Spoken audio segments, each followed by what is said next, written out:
Hello and welcome to I Can't Believe It's Not the Mouse, the podcast all about animation not made by the mouse. I'm your host, Octaviano, and today I figured, you know what, let me do something big for a comeback. And then I figured, you know what, I'll do something simple.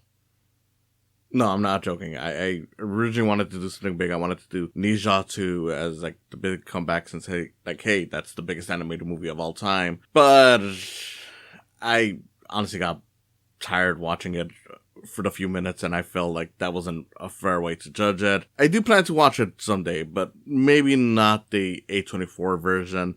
I feel like, I don't know, maybe it was just that day or maybe it's just that the dub on it is really not that good. But regardless of it, I feel like if I do try again, I will have to see if I can find the original language version of it because I don't know, I just wasn't feeling it. Instead, I decided to do something else, that being the Illumination movie Migration. Before we get started, I just want to say, if you're listening to this on YouTube, go ahead and give it a like, subscribe to the channel, feel free to comment, and ring the bell for notifications. Also, if you're on Spotify or just any other podcast site, follow this show on those platforms. Now, a lot of you are probably going to be surprised by this just because years ago I did a video where I talked about how I wasn't really interested in doing Illumination movies because I feel like they all have the same problems. And while I still mostly agree with that sentiment, I do feel like, okay, one, I was kind of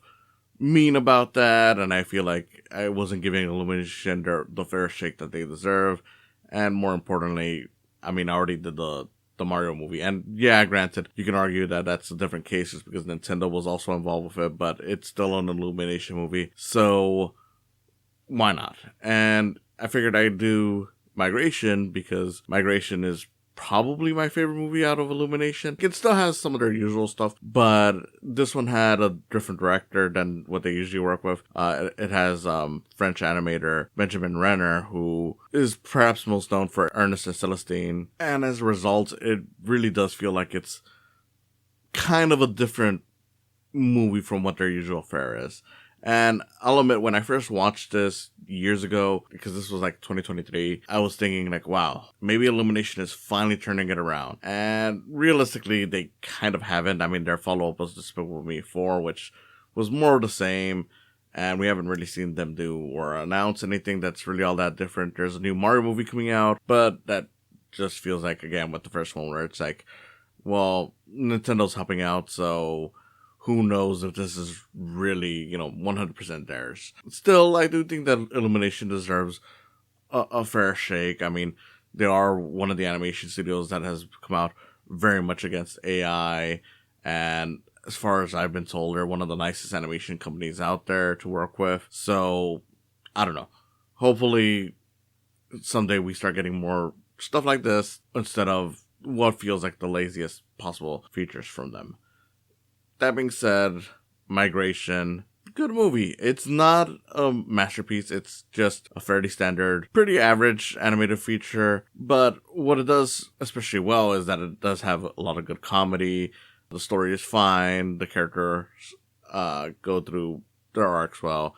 It's a cute movie. So, basic summary of the movie, like the title says, it's a migration movie. It's about ducks. We got the main family of ducks, which is led by Kamal Nanjiani as the father, who just does not like the idea of going outside of the pond that they're in just because he's like, the world's dangerous. Kids want to explore the world. His wife, who's played by Elizabeth Banks, also wants to explore the world. So eventually he's convinced to leave the pond to go on a migration. The mother-daughter, father-son, and they get their uncle, Uncle Dan, played by Danny DeVito, to join along, and that's your basic setup for the movie. It's a nice little 80-minute road trip movie, basically.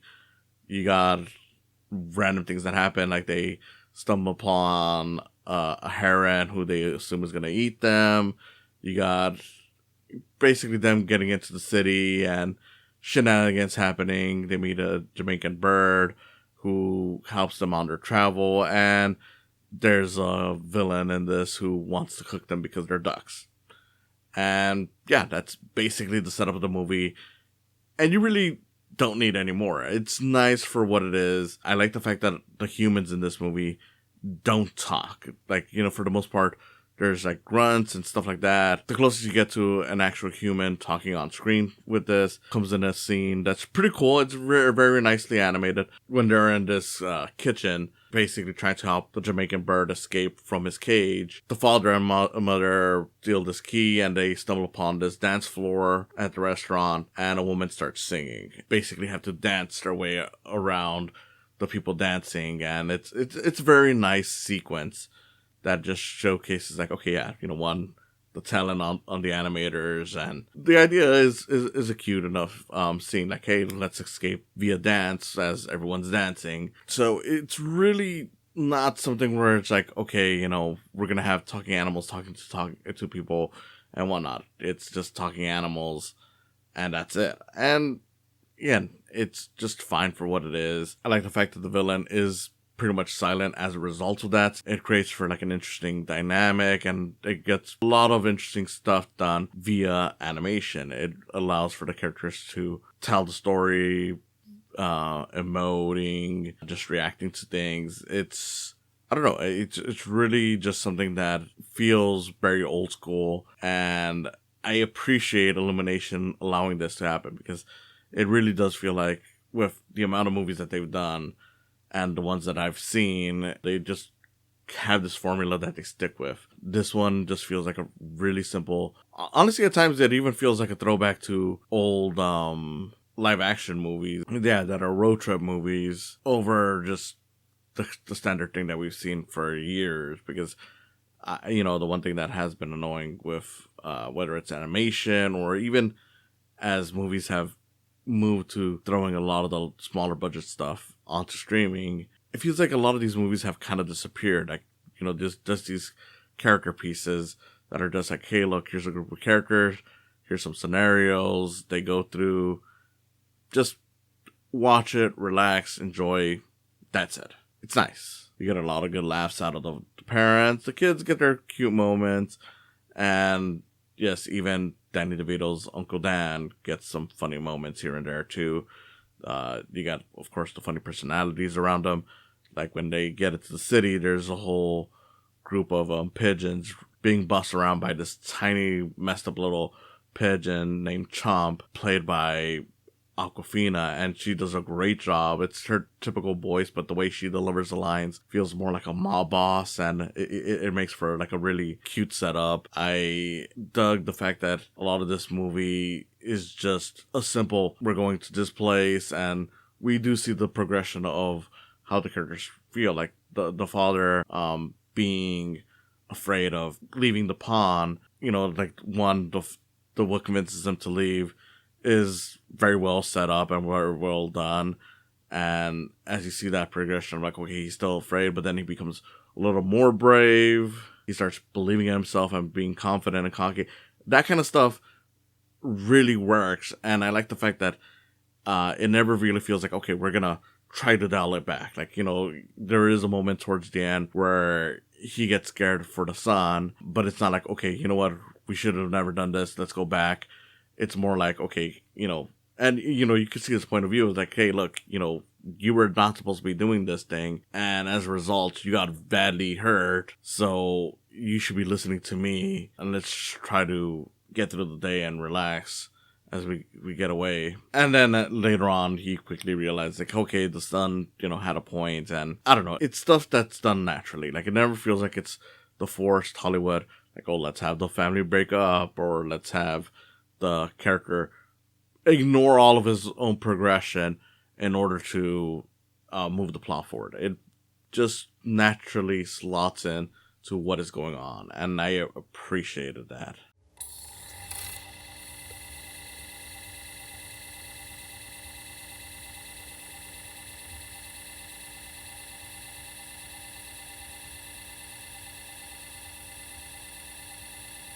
With the story out of the way and just the little things, I do want to give a lot of praise to the animation. Now, Illumination has created a pretty decent animation style for themselves. You can spot an Illumination human and character from a mile away if you're into these things. And while I wouldn't say that this movie completely breaks out of that mold, there's a lot of times where it feels very 2D-esque. And not just because the movie opens with a 2D segment. The character designs just feel very much like 2D characters that just happen to be 3D, and as a result, it makes for one of our more unique looking movies. It's not doing like the Spider-Verse thing or any of that stuff. It's just that the way they move, and the fact that Illumination already has been doing basically 2D style animation with a lot of their gags and humor, this just feels right. Even though the duck characters have very similar looks to them, just the little differences and nuances in terms of how they move creates for a very interesting looking movie. Again, this is fairly average at the end of the day, and that there's nothing wrong with that. I feel like a lot of people forget that there's a whole gulf of difference between bad movie, good movie. I mean, really farther than that, like worst and greatest of all time. A lot of people often go on the whole thing where it's like, oh, a movie's either the worst thing ever or the best thing ever. And whenever it's anywhere in between, you're going to get people who weirdly will often throw something that's fairly decent under the bus as the worst thing ever, even though it's like, come on guys, how many worst things ever can there be? I feel like this is one of those. I mean, I don't see a whole lot of hate for this movie, but at the same time, I don't see a lot of love. And the few times I do see this being brought up, I see this brought up as just one of another, Illumination missteps. For no other reason than just because, well, it's not Pixar quality movie or even a DreamWorks quality movie. And I'm like, first off, I've seen movies from both of those studios that are worse than this, but secondly, in what regards? Like, what exactly is it doing bad? I don't see it doing anything too bad. Like, I don't, agree. Again, I do think that it doesn't do anything that makes it spectacular. It's not going to be one of those movies that I recommend a person drop everything and just watch right away, but it is a movie that I'd be like, okay, look, if you got kids or if you're during the holiday season, like with Thanksgiving, staying with family, you can watch it. I mean, it's not something that I wouldn't normally recommend right away or for like the average viewing, though if you want to check it out, I do think it's worth checking out. It is a cute movie, and I know I keep on saying that, but it's because it really is. It's a fairly fun, I wouldn't say forgettable, but you're not gonna remember it as much as some of the great movies of those other companies. And even though I do think that this is better overall than the Mario movie, I will say that the Mario movie is much more memorable as a result of it being Mario. But still, this one works because, again, like I was saying earlier, you got characters who go through their progressions and it's all done pretty well, naturally. It never feels like they do this forced Hollywood thing of like, hey, we gotta have a breakup scene just because. When the father starts freaking out over his son being hurt, it is something where it's like, well, yeah, that makes sense for him to be feeling like that's an issue. It doesn't feel like it's like, oh yeah, now he's regressing back to the beginning. Like, he still feels like, okay, yeah, he's now the more confident, duck that he is. It's just that, well, yeah, bad things happen, and of course you're gonna be like, okay, yeah, maybe you shouldn't be doing these things. And it of course culminates into a scene when they're trying to break out.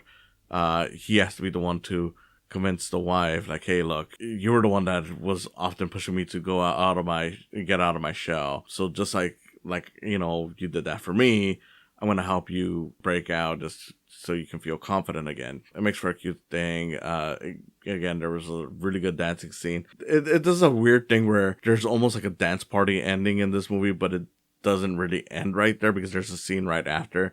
So it's kind of like, I don't know what was the point of having another dance sequence, especially because the second dance sequence is nowhere near as spectacular as the dance sequence that you get during that whole restaurant sequence. But for what it's worth, it's cool.